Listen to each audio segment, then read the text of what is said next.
What's up guys? Бүгін біз жаңа туториалыбызды улантабыз. Бүгін if, else if абалдарын statement, condition ошолорду карап көрөбүз. Окей.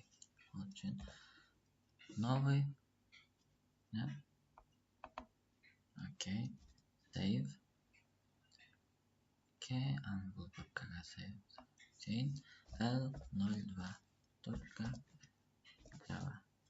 Oops. Şimdi 2. Окей. Баарыбыз билгендей эле ар бир класстын башталышы, ар бир Java файл класс аркылуу башталат. Class. Ошондой эле ар бир Java файлдын алгачкы классы файлдын атына окшош болуш керек.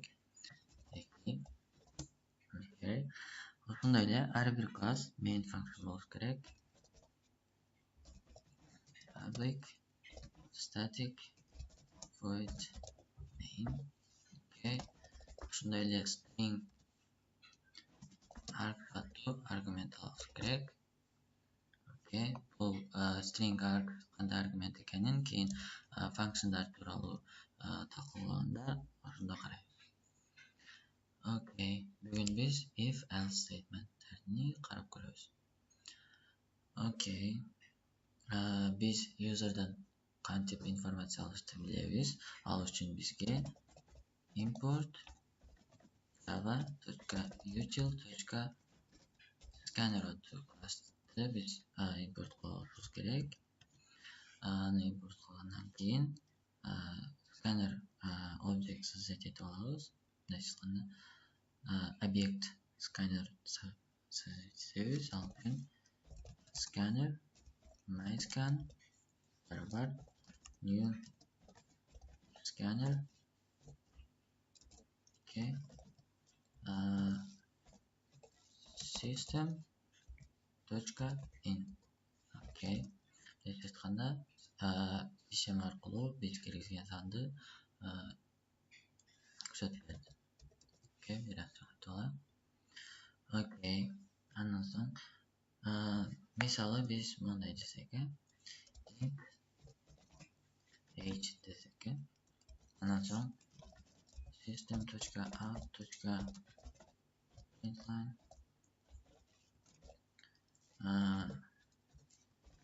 жашыңызды бериңиз десе. Андан соң age бар myscan next int деп age жашыны киргенден кийин да эми биз ушул программаны если ушул age жашы колдонуучунун жашы 18ден жогору болсо, 18ден жогору болсо бир нерсе кылабыз. Мисалы, ал үчүн ошол учурда если-ни колдонобуз. Если if эгерде age чоң же барабар 18ден чоң же 18ге барабар болсо, мунун ичиндеги мунун ичине кандай код жазсак ошол иштейт. Бизде салыштыруучу операторлор булар чоң,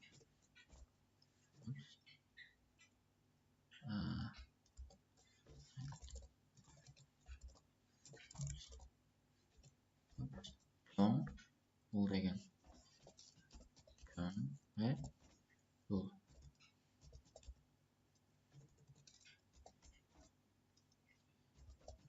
кичине. Андан соң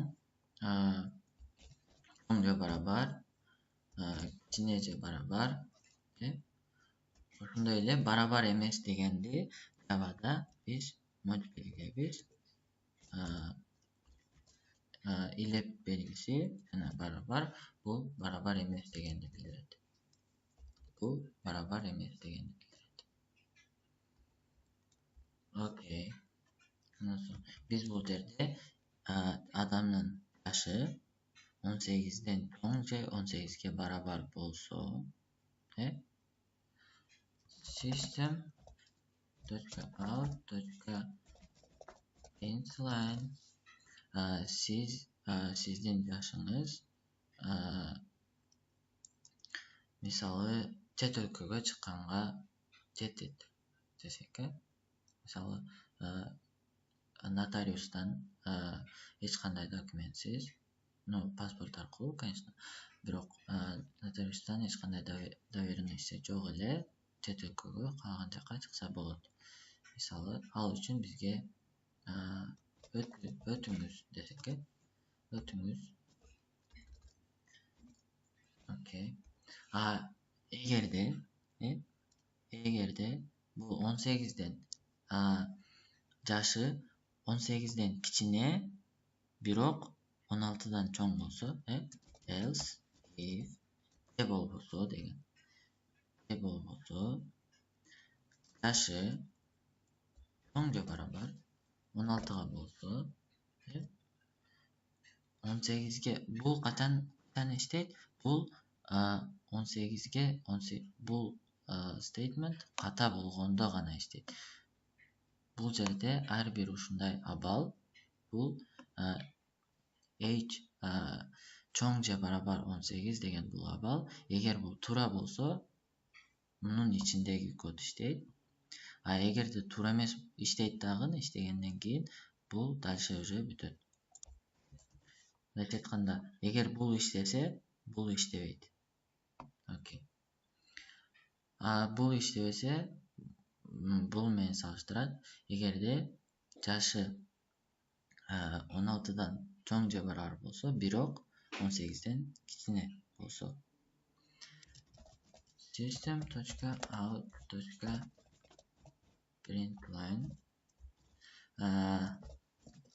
doверенность болсо өтөсүз дейт. Окей.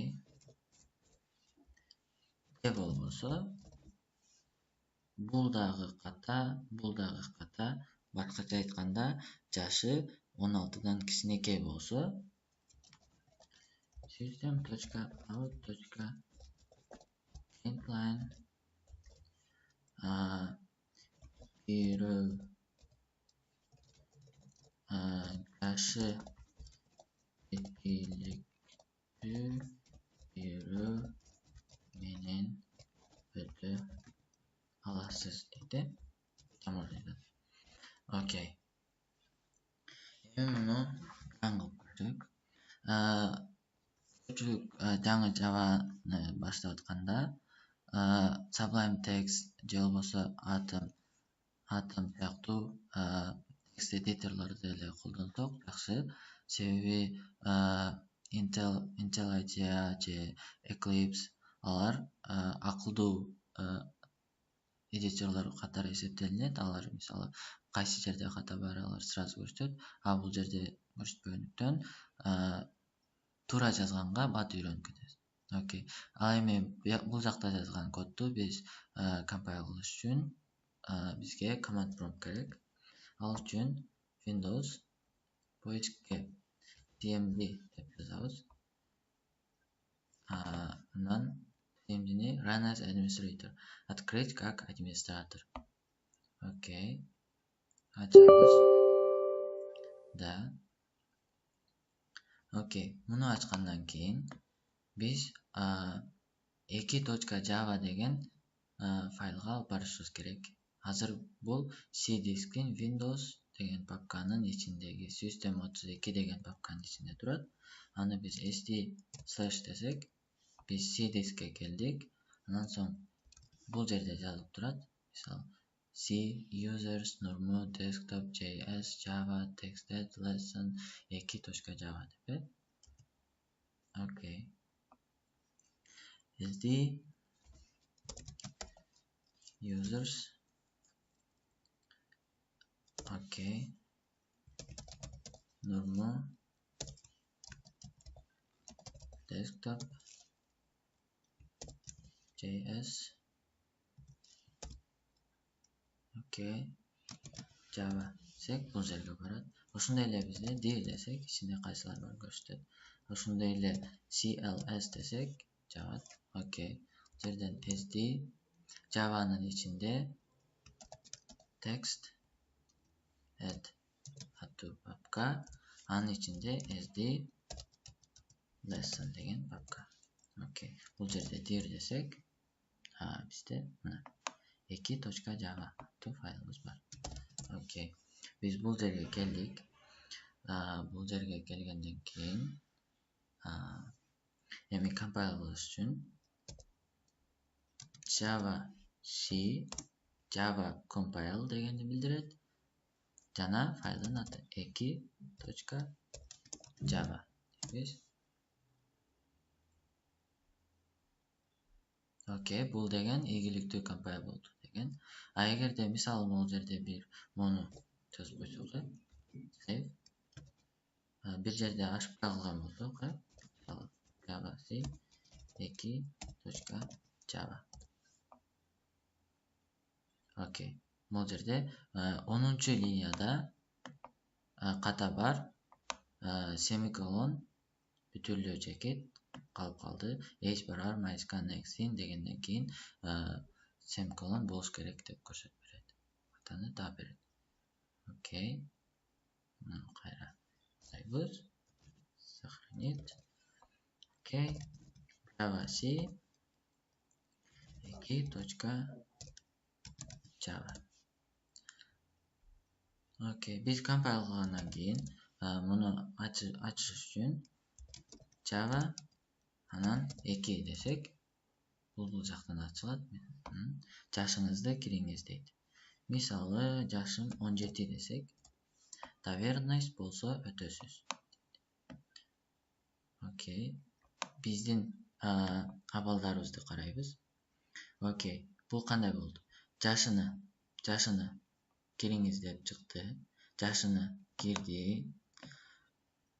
Андан соң эгерде жашы чоң же барабар 18 менен салыштырды. 17 18ден кичине. Демек бул туура эмес. Демек мунун ичиндеги код иштебейт. Кийинкисине өттү.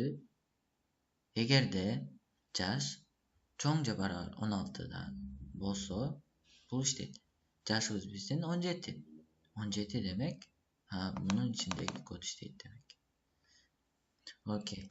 Мисалы башка жашты көрүп көрсөк, Java 2 десек, жашыңызды кириңиз дейт. Мисалы 14 десек, жашы жеткиликтүү бирөө менен өтө аласыз дейт. Окей, бул жерде эмне болду? 12 18ден чоң эмес, чоң же барабар эмес. 12 16дан чоң же барабар эмес. Ошондо бул экөөсү тең туура эмес болду. Биз каалашыбызча бул жерге дагы else if деп каалашыбызча улантып кете беребиз. Анан эң акырында болсо else эч кайсы болбосо, бул жерде экөө кылганбыз, экөөсү тең болбоду. Анан эч кайсы болбосо деген else деген булар болбосо else иштейт. Жашы жеткиликтүү бирөө менен өтө аласыз дейт. Окей. Мисалы бул жокусунда 20 деп кирсек, өтүңүз дейт. 20 жаш бул смело өтөт деген билдирет. Окей. Кийинки сабакта биз switch statement if жактуу эле ошону карап көрөбүз.